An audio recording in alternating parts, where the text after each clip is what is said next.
Chapter 5. Next Level Money. How to build wealth quickly. Now that you know where you are and where you're going, you can start building your strategy to get there. While there are many ways to build wealth, they all rely on the same three basic variables. 1. Income, how much money you are making. 2. Savings, how much money you are saving, investing. 3. Expenses, how much money you are spending. This is not rocket science. The more you increase your savings and income and the more you decrease your expenses, the more money you'll have and the sooner you'll be able to reach the next level of financial freedom and financial independence. The problem with most personal financial advice is that it focuses primarily on two of these three variables: how to reduce expenses to increase your savings. But you can only cut back so much before you feel like you have to live in a cardboard box if you ever want to be financially secure. And no matter how much you cut back or how often you crash on a friend's couch or grab free food from catered company events, the amount of money you can save is limited by how much money you are making.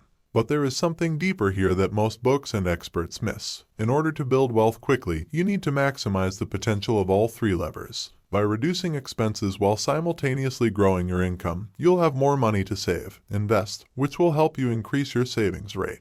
While both are essential to fast-track financial freedom, increasing your income is more powerful than cutting back on your expenses because you can only cut back so much and it gives you the opportunity to invest more money more often, accelerating the rate of compounding and the growth of your money. When I was trying to figure out how to save $1 million by the time I turned 30, I did the math and realized that even if I saved 50% of an annual salary of $50,000 and it compounded annually at 7%, it would take me at least 25 years to save $1,250,000. And by then, because of inflation, even that might not be enough to retire. Unless you're earning quite a bit of money already, it will be difficult to reach financial independence quickly by savings alone. Not that you can't do it, you definitely can. It just might take you 20 plus years, which is still better than 40 years or never. That being said, saving is extremely important, and the more money you can make, the more money you can save. And if you can become a super saver, you can significantly cut the years you need until you can retire. The higher your savings rate, the faster you can retire.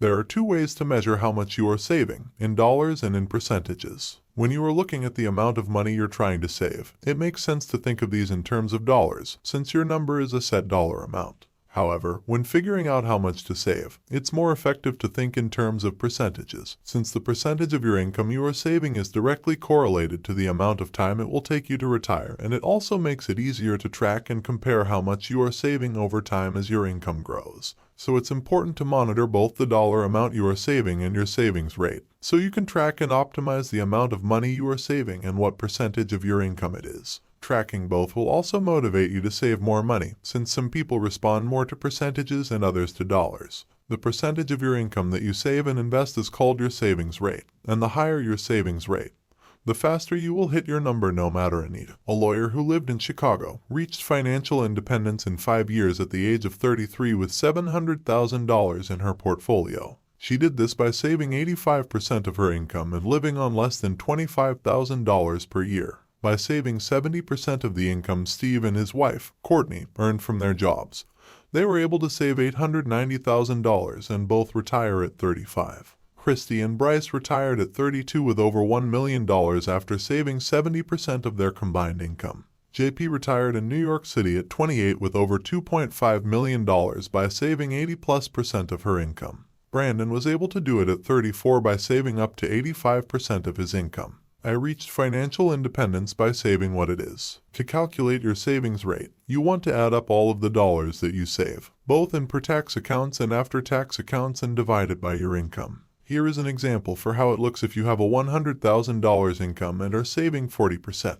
An easy way to monitor your savings rate is to use a spreadsheet that you update monthly or use the savings rate tracking tool I've built. Both can be found at financialfreedombook.com/tools. While the thought of saving over 50% of your income might sound crazy right now, it's actually possible for most people if you are willing to make both saving and making more money priorities. As I've previously mentioned, I always viewed savings as an opportunity, not a sacrifice. Or as Brandon sees it, it's not about deprivation, it's about optimization. Even if you don't make a lot of money, if you can reduce your expenses as much as possible and increase your savings rate, you can retire much earlier than you would otherwise. Although this is difficult to do, there are incredible stories of teachers, janitors, public service officials, and others who super saved their way to early financial independence. Literally every 1% more you save will decrease the amount of time you'll need to work to reach financial independence. Remember that retiring any time before 62 is early retirement, so cutting 1, 2, 5, or 10 years off your retirement is an incredible accomplishment. Let's see how increasing your savings rate on different income levels impacts how quickly you can reach financial independence. For this example, we'll use my target number of $1,250,000 and an expected annual investment compounding rate of 7%. You can do your own calculation using your own numbers at financialfreedombook.com/tools. Take a few minutes to study the savings rates charts below. As you look at these charts, the relationship between income and savings rate becomes clear. Let's say you want to retire in 15 years. To reach $1,250,000 in that time, you need to save $50,000 a year. At an after-tax income of $200,000, this amounts to 25% of your income and still leaves you $150,000 to live on. If you're earning $100,000, you'd have to increase your savings rate to 50%. Which is totally doable given that you can live a nice life pretty much anywhere for $50,000 a year. At $75,000, saving $50,000 becomes a lot more difficult, but it's still possible depending on where and how you live. But if you're earning $50,000 or less, retiring in 15 years is impossible because you simply won't have the money available to save. Using these charts, you can see how many years it will take you to reach financial independence based on your annual after-tax income and your annual spending. As you can see, the higher your income and the lower your expenses, the fewer years it will take. This goes to show why focusing on spending and saving alone is not enough to help most people retire early. So with that in mind, let's shift our focus to the really fun stuff, making a lot more money. The enterprise mindset. While countless books, articles, and case studies have been written about how to make money, the rich get richer due to one simple reason: they take advantage of as many ways to make and save money as possible. I call this way of thinking the enterprise mindset because it closely resembles how businesses make, save, and grow money. They don't waste money or time. The rich look at money not as a limited resource that they need to maximize, but as a fungible tool that can be used for any purpose. They take advantage of every opportunity to make more money and build wealth in as many ways as possible, by cutting expenses, optimizing their fees, prices, minimizing their taxes, building multiple income streams, and using whatever other ways they can find.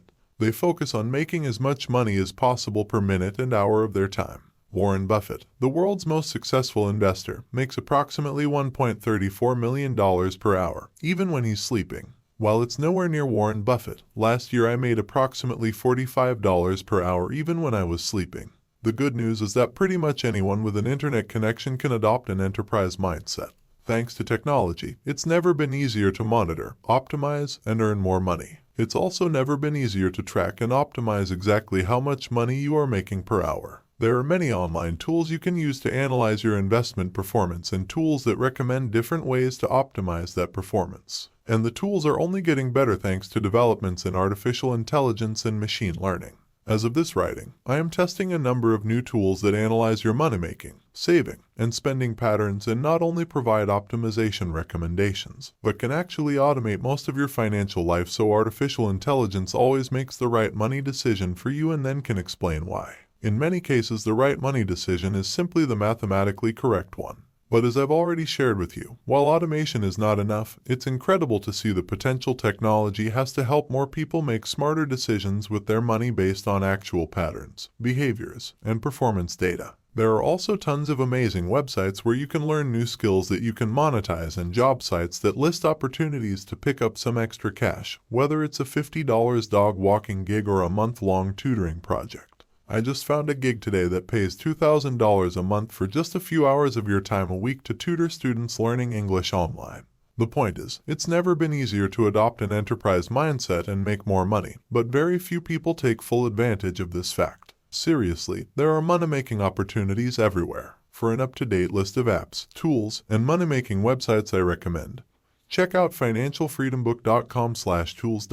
To make as much money as possible, you need to combine and maximize as many money-making strategies as possible. There are 4 general types of ways to make money. 1. Full-time employment, working for someone else. 2. Side hustling, making money on the side. 3. Entrepreneurship, scaling your side hustle and/or making it your full-time job. 4. Investing, growing your money in the market. Focusing on all four will help you make the most money quickly, and it will also give you the most control over how you make that money. Instead of relying on one source of income, whether it's a turbulent stock market or an employer who could go out of business or choose to fire you at any time, you will know that no matter what happens, you will still be able to depend on at least one way to make money. If you lose your job but have a side hustle helping people build websites or selling handmade greeting cards on Etsy, you don't have to panic. Likewise, if you decide you don't like your 9 to 5, having other income streams can give you the freedom to quit at any time. Multiple income streams give you options, flexibility, and more control. In later chapters, I'll show you exactly how to do all of these things, but first it's important to understand why each of these is critical to achieving an enterprise mindset. Hack your full-time job. It's tough to get ahead simply by working for someone else because the amount of money you make is limited by your time and salary, which your employer will try to keep as low as possible because the company is trying to keep expenses as low as possible. Because you are trading your time for money, you can make only so much money because you have a limited amount of time. But there are many benefits to working a full-time job that you can't get anywhere else. Think of your full-time job first as your foundation and then as a launching pad for making more money. Not only does your full-time job pay you a steady salary, but it probably offers a ton of perks like the opportunity to get paid to learn new skills and make connections, as well as benefits that either aren't available outside of the corporate world or are extremely expensive to afford on your own. One of the most common is insurance. Health insurance is obviously extremely expensive in the United States, but companies with a lot of employees can usually get great group rates with lower premiums and better benefits. Plus, the company usually covers a portion of the premium, so your share ends up being relatively minimal. Most companies also have human resources departments that can advise you on which plan to pick. They might also offer disability insurance so you don't have to worry about losing your income if you are injured or get sick or have a child, or life insurance so your loved ones are taken care of if something happens to you. Plus, as we already mentioned, many companies offer to match contributions to your 401, so you get free money you won't get if you work for yourself. You will likely also receive some sort of paid time off in the form of vacation, sick, or personal days. Some companies also offer a bunch of other sweet perks like free or discounted child care or gym memberships, free food, free on-site doctors, free transportation, free educational opportunities. The list goes on. Every time you take advantage of one of these benefits, you free up any money you otherwise would have spent for the same thing.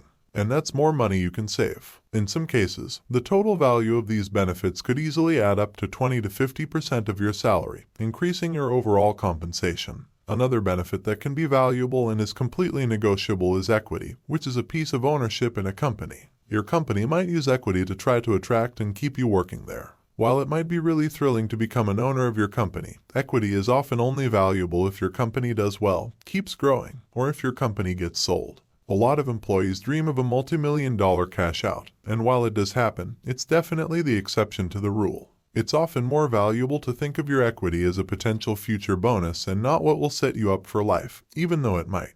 Also, if you are an early employee, equity is likely going to be more valuable than if you join the company later, when your shares or ownership stake might not go up in value. There's risk in any investment, and your full-time job is an investment of your time. To figure out whether equity is worth it or will be worth something in the future, you need to think like an investor. Would you invest in your company? Do you believe in the vision, the business, and the leadership? Are you willing to stick around to help grow the business? If you do, then equity is worth negotiating and could end up being a very valuable benefit.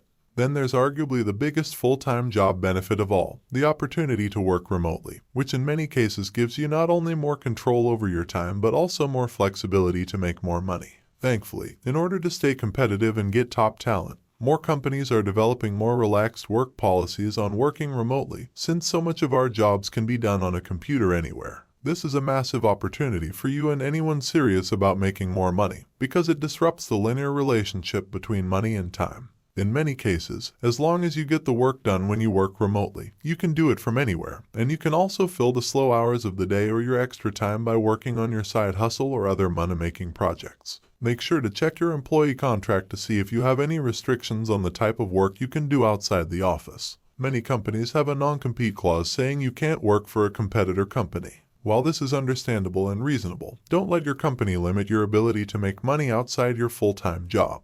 Everything is negotiable, and as long as you aren't competing with your company, you should have the right to make extra money on the side. Some companies try to limit your ability to make extra money or use scare tactics so you won't.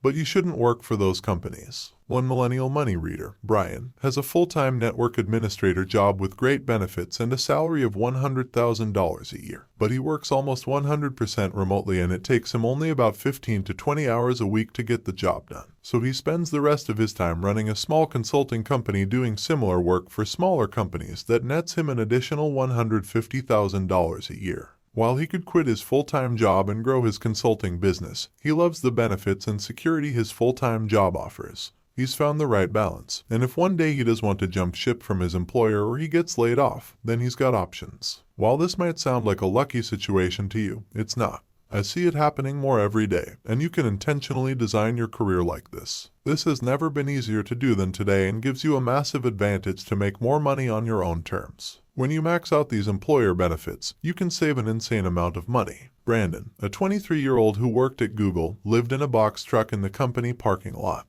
Pete and Kara, a couple who also worked at Google, lived in an RV in the parking lot. Since Google pays well, offers great benefits, and provides free food, these three enterprising employees were able to live on very little money and save 80% of their income. Of course, even if you like your full-time job, the biggest disadvantage of having to work at one to earn money is that your time is not your own. And the higher your salary gets, the more your employer is going to expect from you in order to justify that salary. That's why even if you make a high salary, it's still worth diversifying your income streams so you can walk away from your 9 to 5 if you ever determine it's not worth it.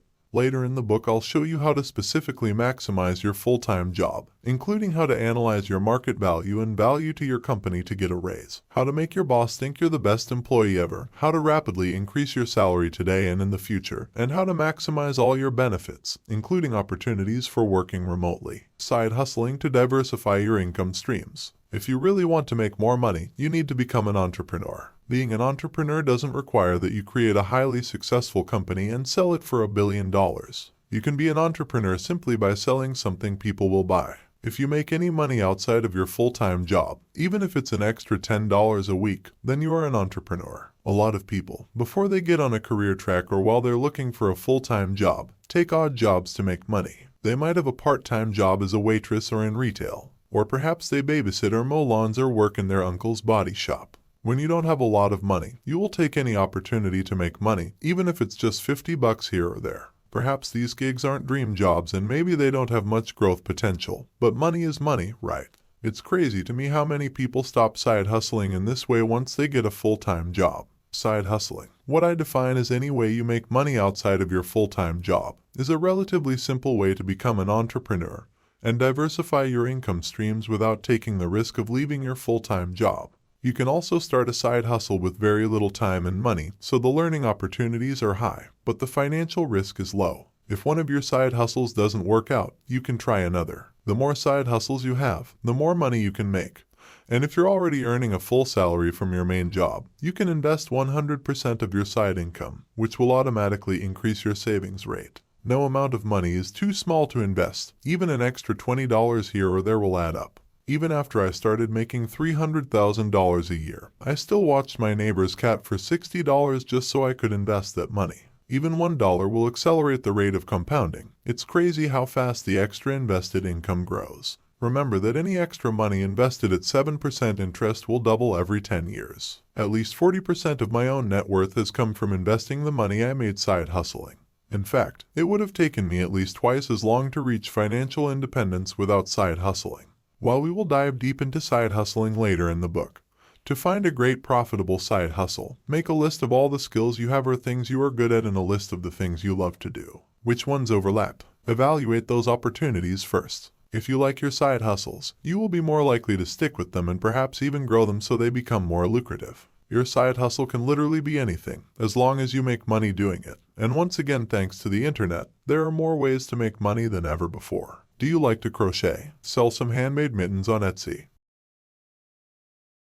Auction some off on eBay. Do you like to drive? Become a driver for a ride-sharing company. Or better yet, become a driver for all the ride-sharing companies in your city. Like music, maybe you can work as a DJ or start selling beat packs online. The possibilities are pretty much endless. However, while there are an infinite number of ways to make money side hustling, not all side hustles are created equal. For example, if you drive for a ride-sharing company, you can drive whenever you want, but you are still working for a large company, which, just like a full-time job, limits your income potential. In order to maximize your side hustle earning potential, find a side hustle. 1. Where you actually work for yourself. 2. That pays you well for your time. 3. That you enjoy doing. 4. That teaches you new skills. 5. That is growth potential. 6. That is passive income potential. My favorite side hustles are buying and selling website domain names, flipping mopeds and VW campers, building websites, blogging, and running digital ad campaigns. One of the benefits of side hustles is that they give you the opportunity to explore a bunch of different ideas without needing to commit to any one of them.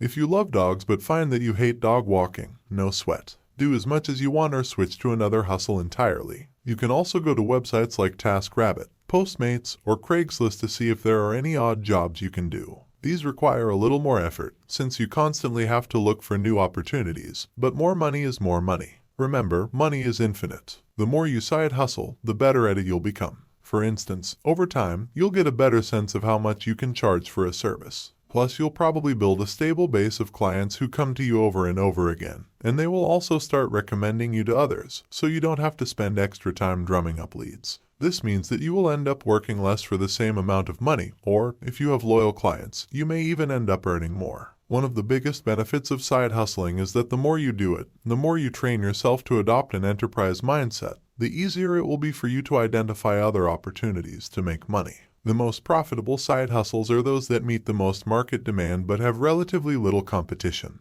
The more competition you have, the less you will be able to charge, unless you have some unique competitive advantage or value that justifies a premium fee. You'll learn a ton as you start experimenting, and over time you'll start seeing new money-making opportunities everywhere. You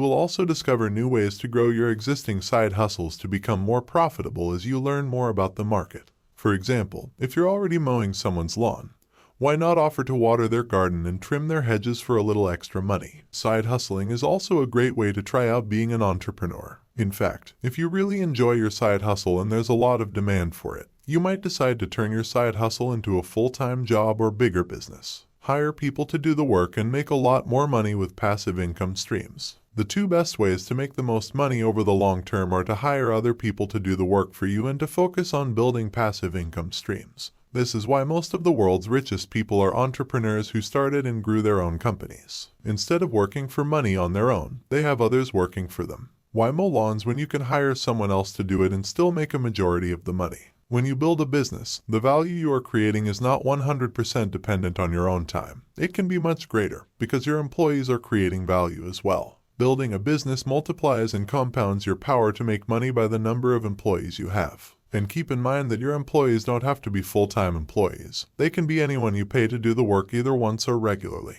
Many people have gotten rich by simply paying other people to do the work and connecting demand with supply. If you are building a business that makes money, you are also building an asset that can appreciate, and you might even be able to sell it, recouping all the value you've created or more, and scoring a big payday. But you don't always need a bunch of employees or a lot of time to make a bunch of money. The best thing about being an entrepreneur is that you have the control, so you can design a business that fits and funds your ideal lifestyle. As you've already learned, the connection between money and time doesn't need to be linear. You can build a business that makes a lot of money but requires few employees and very little of your time. These are known as passive income businesses because you can make money without having to do a lot of active work. If you can find a business or investment that generates consistent, reliable passive income, then you can even make enough money to offset or cover your monthly expenses. Once you have reliable monthly passive income that you can live on, you've effectively reached financial independence. Another example of a passive income business is building online courses. You spend time creating and packaging the content, and then you sell it.